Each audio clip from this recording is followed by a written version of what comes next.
hated and hounded from Burmese soil, hundreds of Rohingya Muslims have now made it to Bangladesh. They're bringing with them horror stories of how an army crackdown on militants became a relentless assault on Rohingya communities. The Burmese army has set many of our houses on fire. Some men were shot dead and some were slaughtered. We are in deep pain. We feel like jumping into the sea. They set our houses and mosque on fire. My 2 sons are missing. They're killing people. Where are we supposed to live?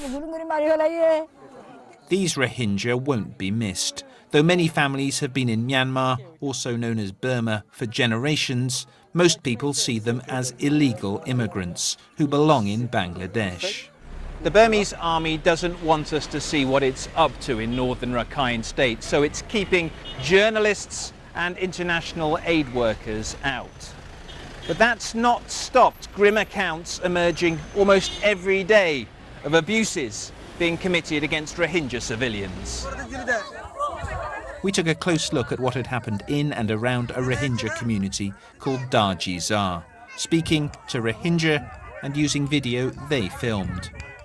These people are now living in the open after they fled soldiers who entered their village on November the 12th, looking for armed militants.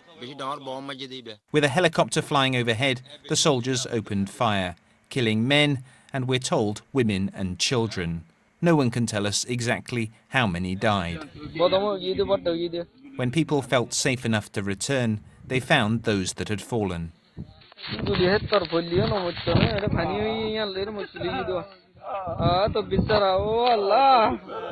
A day later, these charred remains were discovered. We simply don't know how they died. The official version of events here is that soldiers shot dead 25 Rohingya attackers who approached them waving sticks and knives. Campaigners from Human Rights Watch have analysed satellite images of Darjizar and say in the week that followed, 265 houses were destroyed. The government say the Rohingya are setting fire to their own homes.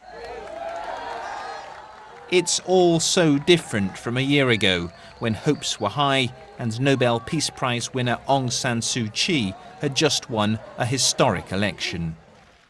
But Miss Suu Kyi's power comes not from principles, but partnership with the army.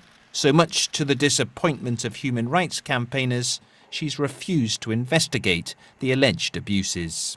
My worry is the same as your worry and the rest of the world, that we may be seeing something more horrendous than we anticipated.